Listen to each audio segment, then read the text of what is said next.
We are not in these jobs to be popular. We are here to do the right thing, and I will do the right thing.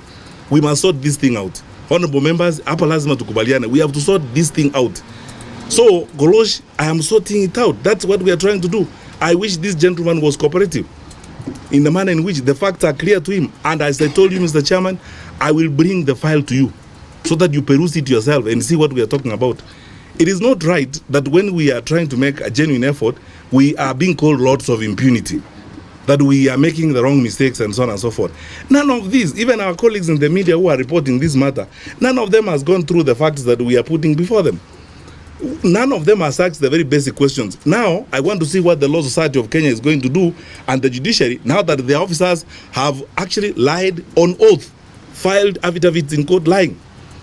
As for the relations between us and the judiciary, I want to say this.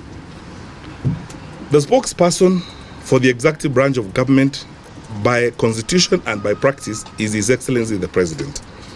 I don't have powers to be a spokesperson for the executive branch of government, but I can make this observation. From this experience and the experiences we've had in the past, we are in a unique place, and you, more than any members of parliament, because you are the security committee, need to know this.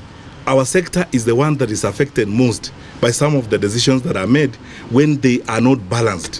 Why are we so bothered about the checks?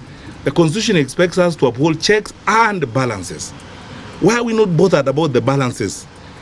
A clique of judicial officers, that's why I would not say, I would be very honest and say, this is not about the judiciary.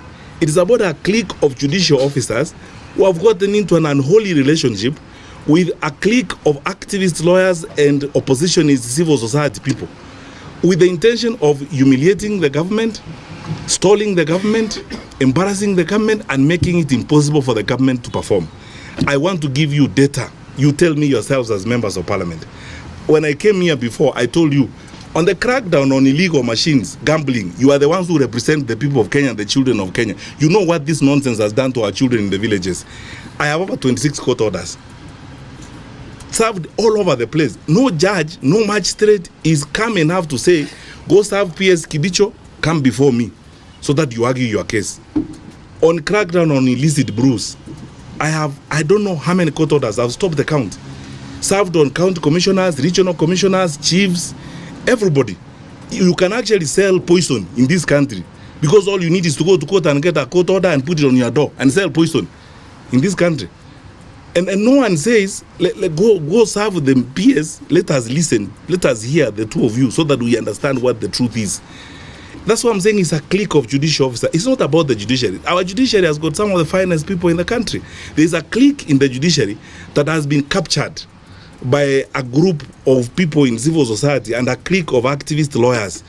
And they are riding roughshod. Have you wondered, members of parliament, because you have the burden of leadership, have you wondered, in the last 3 years, one civil society activist in Kenya has obtained nearly 30 court orders, ex parte, 30 court orders, ex parte, from the court. He walks in, he gets an order, comes out. He walks in, he gets an order, comes out. In fact, he could even walk in today and say he wants an order so that all cabinet secretaries commit suicide. You'll get the order. He walks in, gets an order, comes out. What does that say about our judicial system? Last Wednesday, the whole day, the Attorney General spent time begging for one thing, to be heard. If we had been heard by that judicial officer, they would have been told what we are telling you. Mr. Miguna is on the air side.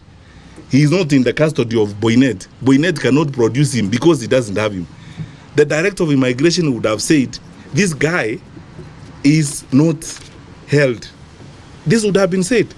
Then the judicial officer proceeds to make a 36-page ruling. Just ask yourself, a 36-page ruling in 20 minutes, even if you are a paragon, isn't that evidence that there's collusion going on elsewhere and things are being brought to the judicial system to try and stall this? And then he says, when the judicial officer orders that we go to court, he says, let them come, but I will not hear them. What does that mean? What do you want us? You want us for humiliation parade so that you can drag us by the collar through the street of public opinion. It's not an interest to resolve issues. How can you be condemned and heard? As I told you, this is not a story. Somebody should show me, this is the affidavit of service that shows that you were served a court order. This is what's happening. There is an evil clique of judicial officers working with activist lawyers and elements in the civil society who are determined to make sure that the executive branch does not function. And they will issue order after order after order after order. You cannot move. And you know, look, you are the security committee. If Boineti receives an anticipatory order, you know, you prepare to commit a crime, then you go to court and come up with an anticipatory order. We are hearing it's an invention in Kenya's judicial system, an anticipatory order. So you can't be arrested. So you go, get the order, and arrive here, and go and break into Honorable Mujiri's house. You have an order. You anticipated that you're going to make a mistake. You cannot be arrested. And let me tell you, at a personal level, and this should be on the record, I am in Parliament. I witnessed this when I was in the Ministry of Education. Until Justice Mumbi Ngugi saved us in the education sector, we had about 30-something court orders served left, right, and center. You can't have a school board, you can't have what? On the basis of a letter, honorable members, a letter, a piece of paper that was signed by the late Mutula Kilonzo, given to an individual who purported to represent all parents. And he walked around the country collecting money. He has orders in Machakos, orders in Kakamega, orders wherever, Garissa, nothing moves. So, I don't know what you can do, and I can't prescribe, because you are as much government as we are. We are equal, we are at bar. So I can't direct you, I can't command Parliament, I can't do anything. All I can do as a member of the executive branch is present the reality and inform you as it is. And you, more than anyone else in the security sector, to look into this and see how best this will facilitate or inhibit the management of security in the country. Because if you give an anticipatory order to a criminal, Boynet is not going to arrest the criminal. And if you follow, those anticipatory orders are being given by a certain clique of judicial officers. Not all judges who do them. It's a certain group of judicial officers, and the lawyers who go to them, you can count them, and the civil society activists involved, you can count them. It's a collusion. It's a group of people who collude and do this kind of thing. When you listen, because a judge asked me from the Commonwealth last week, a judge rang me up when this was playing up. He's a friend of mine who knows me. He's a judge from a Commonwealth country. Asked me a question I couldn't answer. Asked me, when Justice Roslyn Abrili received this application that your guy is held at the airport, was the world going to come to an end if she said, serve the director of immigration and come before me tomorrow? Was the world going to come to an end? Because that way, the director of immigration would have explained what was going on. One, we can't arrest this guy, he's on the air side. Two, he's not in our custody, so we can't produce him. Three, receive a report from us. You should see the comments of the Kenya National Human Rights Commission, which have not been heard and have not been received in court. So you have one order issued on top of another order, and so on and so forth. And it's like a race within this clique of judicial officers. It's like a race on who can humiliate the executive more, who can embarrass the executive more.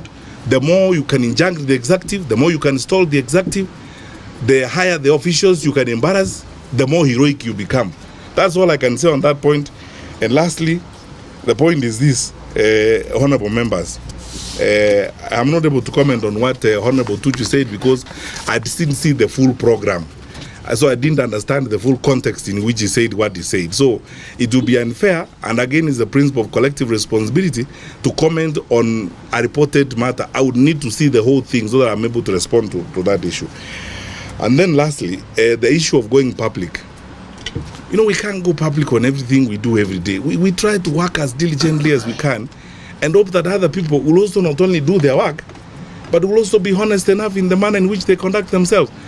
Tell me one thing, honorable members as leaders, why wouldn't you want to hear the government?